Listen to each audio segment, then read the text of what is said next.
Hi, guys, and welcome back to the Carla Gericke Show. I'm so delighted to have you back here at my home studio on the west side of Manchester in the free state of New Hampshire. I am thrilled to have gotten so much positive feedback from last week's Book TV, C-SPAN Book TV interview with Peter Slen. That was pretty exciting. It seemed like that one really hit it on the mark for folks. So I wanted to follow up this week and actually read one of my essays from my first book, a collection called The Ecstatic Pessimist, Stories of Hope Mostly. The mostly is because, it's a little there. But, people have asked over the years, more about my background. A lot of the hate mail I get is characterizing who I am and what I believe in certain unflattering ways, including, people have called me a white nationalist and a white supremacist and all this stuff. If you actually read the essays in here, you will very clearly know that I'm an anti-apartheid activist. I voted for Nelson Mandela and actually went to his inauguration. So, it's kind of hateful and it's annoying and frustrating, but I don't want to focus on that. My whole desire for folks back home is to help empower you to be your best self. And part of that journey, in many ways, I really regard myself as an experiment for you. And, I want to be able to tell you my story. So I'm going to read, if ever I'm back home, it'll indulge me. I'm going to read I can't tell where to look. This is one of those things again. I apologize. I think I should look at me, but I think I should look at the camera. Maybe my chair should be higher. I don't know. My hair does look fly though, and I've been fixing my office. So maybe one day, and fat Carla back there. So, I have made a lot of changes in my life and I want to be able to inspire you to do the same. I'm always honored to be streaming into your homes and into your lives. And I really genuinely hope you can take something away from this that will inspire you to look at your own life, to figure out, what's working, what's not working, where you can improve, where you can change. It all starts within you. So without much further ado, see now if I put my glasses on, you can't tell where I'm looking. And so maybe things will be better. I'm going to read again. It is the last essay in my collection of short stories, essays, award-winning stuff. And actually this essay I'm quite proud of, and I hope everyone will just kind of bear with me and we will make this one work. So here we go. How to change the color of your aura. As I write this with a clear and happy head at 6 a.m. on January 1st, 2020. So this is kind of old. I'm struck by the remarkable things I've accomplished over the last couple of years. I lost 65 pounds, adopting an ancestral keto lifestyle. I quit drinking alcohol. I restarted my Bikram practice after a 20-year hiatus. That's that hot, hard yoga. I broke a nicotine gum vaping addiction that I'd had for 15 years. I stopped biting my nails, a shame-inducing habit I'd had since I was a toddler. I chose digital minimalism and significantly reduced my screen time. I cooked at least 700 meals from scratch, and you can find all of those at the hashtag Freedom Nom Nom. Freedom Nom Nom. I fasted for 4 days, more than once, and I'm doing a 7-day fast soon, and I've actually done that. I launched my website, carlagericke.com, and I blog where I blog about the art of independence. I co-host a weekly local cable show, which a lot of you watch, called Manch Talk with Tammy Simmons. I celebrated, this is 2 years ago, my 25th wedding anniversary with a man I love and who loves me back. I write in my journal every single day since I promised myself I would. As of June 2020, I published a collection of my award-winning short stories, flash fiction pieces, and essays about my activism in New Hampshire. And you can find more about that on Amazon or on my website, carlagericke.com. But the most important thing I did was to finally fully internalize the notion that in order to advocate for the virtues of individual liberty and personal responsibility from health to wealth and beyond, it has to come from the inside out. In order to be free, I had to understand me. A friend who hasn't seen me in yonks recently said, "I don't know what you're up to, but your aura is like totes a different color." I don't know if auras are real. I can't see them. I didn't think to ask what color my aura was or what color my aura had become. But aura or no aura, I am totes a different person. I'm a better, less anxious, more balanced me. If you want to change you, you can. You just have to choose you.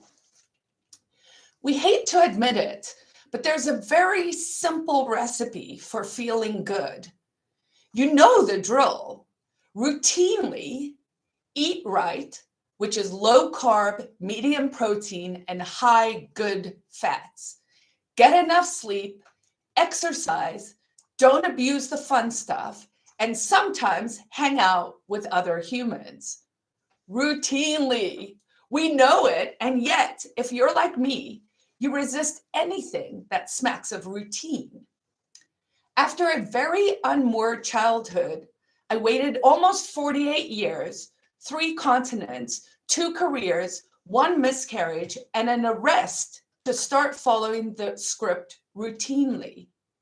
And while I've always set, met, and surpassed my professional goals, leading to success as a lawyer and a nonprofit executive, in my personal life, I've resisted looking too closely at what makes me tick. This resistance involved copious amounts of hard drugs, hard liquor, and hard partying. YOLO, baby, until your friends do start dropping like flies. A while ago, my husband Louis randomly asked, "When are you happiest?" Me, "On holiday, duh." "Louis, what is it about vacation that you like?" "Well, for starters, there's more." I wiggled my eyebrows suggestively and we laughed. "And I suppose because I get enough sleep and I read a lot." "Louis, you do realize all of those things are within your daily control, right?" Me, "Screw you, babes. Wait a minute. Damn it." Another aha moment was when I accepted that my calendar didn't just have to include work obligations and things that must be done, but rather could and indeed should include things that you love to do. Things like massage or call Carrie to chat or date night are totally acceptable ways to spend your time. And that 1, it's okay to schedule fun. 2, you're more likely to do it if it is on your calendar. And 3, it is satisfying and healthy to treat yourself like a priority. Now, these observations may seem obvious, but they help me understand that I was the keeper and the giver of my time, and that this is the most important job I will ever have, because this is literally my life. All life is, after all, is figuring out how you've spent your time, your past, how you are spending your time now, the present, and how you plan to spend your time in the future. Your time equals your life. Spend it wisely. The radical notion that I could tweak my everyday experience to be more like vacay simply by choosing to read in bed instead of, say, watching that extra episode of a show that will still be there tomorrow or arguing with some idiot online was liberating. The next part of unpacking me involved a new habit, 2 books, and a quote. The new habit was journaling. First, my sincerest apologies to every friend who over the years suggested I keep a journal. For every eye roll, every semi-disparaging, yeah, whatevs, I'm sorry, and I promise I will accept all future moleskins with super extra delight. Now, I know. Seriously, if you only adopt one new habit this year, make it journaling, by which I mean keep a handwritten notebook and write in it each and every day with a firm commitment that triggers something terrifying inside you if you don't. Wait, scratch that, because that's a perverse incentive and there are better, more positive ways to motivate yourself, which honestly, I only figured out by, you guessed it, writing shit down in my journal. How about this? Stick to journaling routinely because positive habits create positive feedback loops, which lead to positive outcomes, which makes you want to do the good things more. It's like a cocaine habit, except the exact effing opposite. The first book in question was Charles Fernahau's The Voices Within, the history and science of how we talk to ourselves. I'd heard a segment on the radio on NPR and thought it sounded intriguing. Then I started reading the book. Then I became hyper aware of my own thoughts. Then I started hearing a lot of voices in my head. Then I worried I was going crazy. Then I totally stopped reading the book. But the voices in my head did not shut up. And thanks to journaling, I was able to isolate them. Some were smart and helpful. A couple were wise and pleasant. A handful were manageable assholes. But one was a certifiable C word. Now, since this is on TV and I want to be respectful, I am going to replace that with Karen. So we are going to say that that one was a certifiable Karen, by which I mean not positive. World, meet my ego. My 2020 mission is to kill this Karen. Do your best, she says. And just to show her who's boss, I write that down in my journal. Every time I hear her nasty, belittling, backstabbing, negative voice, I take notice. The more I see her, the weaker she becomes.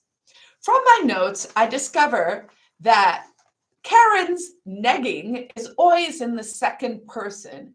It's always a you thought, so you, your, or you are statement.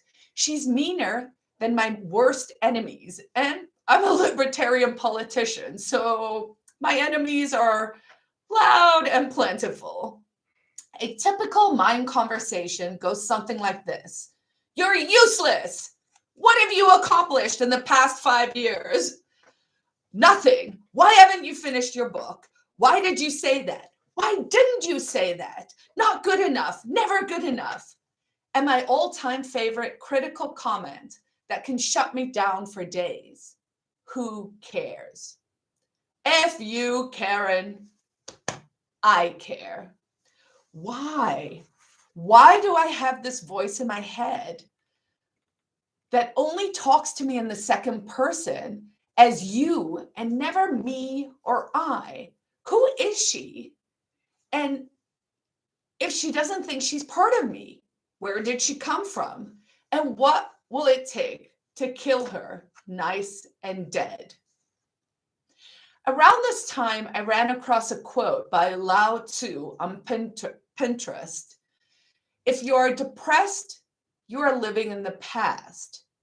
If you're anxious, you are living in the future.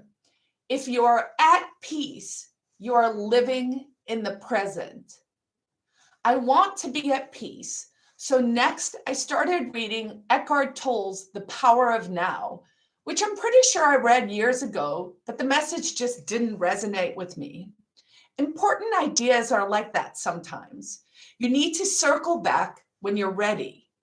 The book's back cover says, to make the journey into the power of now, we will need to leave our analytical mind and false created self, the ego, behind. Sounded to me like I had found the roadmap to kill Karen.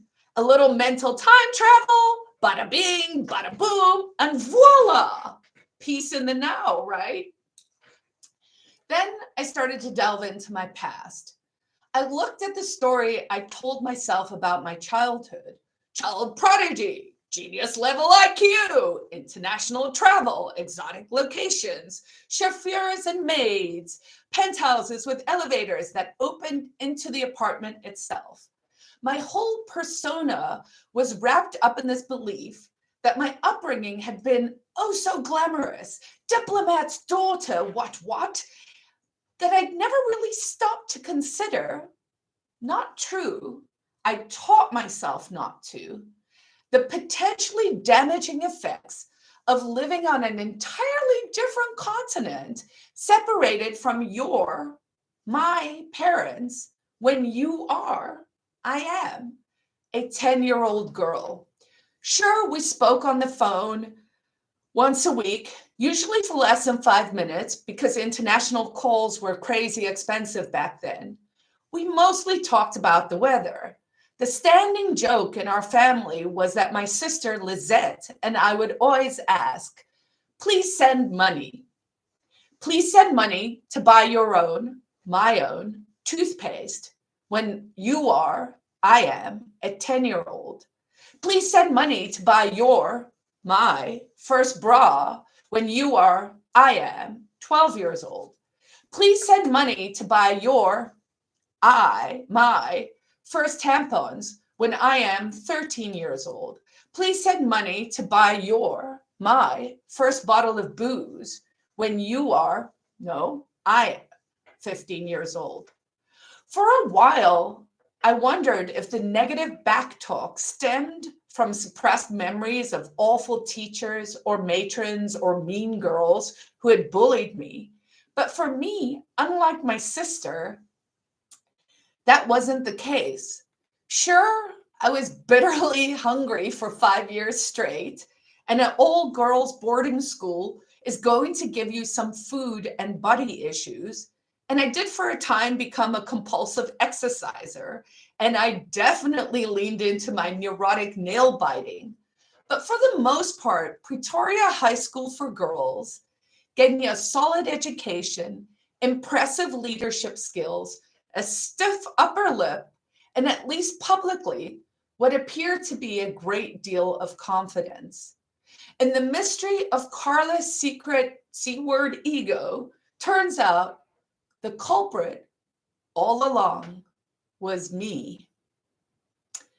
After my parents left me as a 10-year-old at that ivy-covered, cabbage-reeking hostel with its metal-framed prison beds, I was so alone, so confused, so sad, so devastated that in order to cope, I told myself my parents were dead. When you miss something so intensely that it's easier to pretend that the subject matter is dead, you're probably going to create a few voices in your head. And if you're also a very bright, analytical child, you know deep down that the dead parent's narrative isn't actually true. So you create a voice that starts with bargaining. If you run that extra lap, they'll come get you. Moves to chastising. You should have done better on your math test, then they wouldn't have left you here.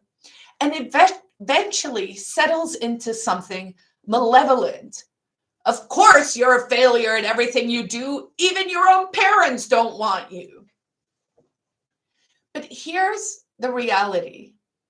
No one said these things to me but me. So no one gets the blame if there's any to assign but me.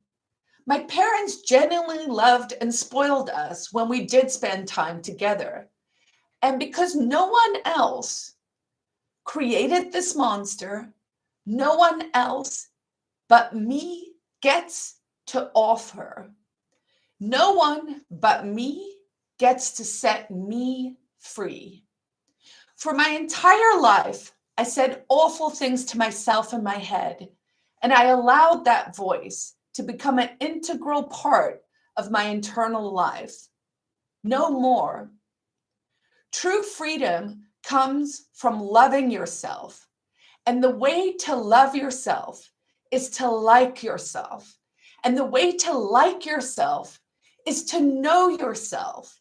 And the best way to know yourself is to examine yourself.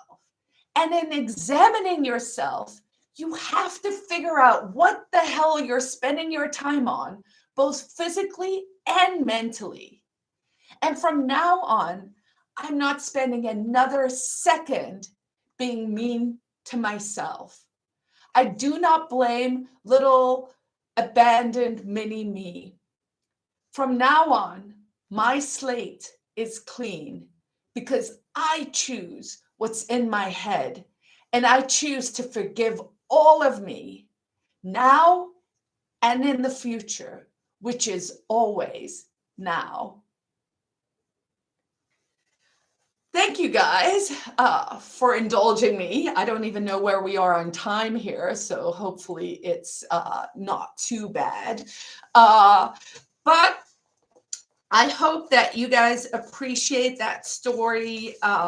It obviously was a deeply personal and deeply moving experience for me to figure this stuff out.